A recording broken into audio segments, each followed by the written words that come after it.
logi ni jangan parking sini belakang ni. Okey. Memang segabut lah. Nanti gini, tolong saya standby logi ni deh. Hok 21 kaki kargo ni. 21 kaki kargo ni alih mai depan sini kosong. Tak celah ni tak? Muat lebar ke tak? Dah. Dah kan. Masuk sini, lepas tu logi ni siap dah ni. Stiker depan body tu nanti tolong cabut lah. Beres. Cabut, alih depan kita jimat tepak. Lepas tu lagi lori crane ni alih tubik dulu. Parking di luar. Tak luar tak?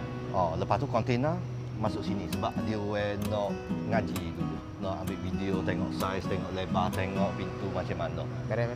Lepas siap, kontainer tu kita parking dekat luar.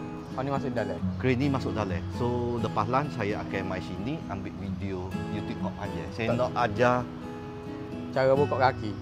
cara buka kaki, Cara operasi lah. buka crane, buka tutup lah. Kira kita bagi video dekat customer tengok. Kita tak pergi training apa-apa. Boleh. Sambil-sambil saya boleh upload saya YouTube. Beres. Lo ni nampak serabut ni. Penuh belakang. Susu tak jamin. Ni saya susu belakang dah adik. Betul lah ada aerofoil dalam ni, kita masuk dalam mula. Kunci. Betul ada aerofoil. Kunci dia sipir. Sipir dah. Saya ambil mula. Beres. So unit ni memang kita sipir duk Gajah Mati ya. Ni. Kita tinggi tak ada gapo ni memang ekstra tinggi macam ni 9 kaki. Noh.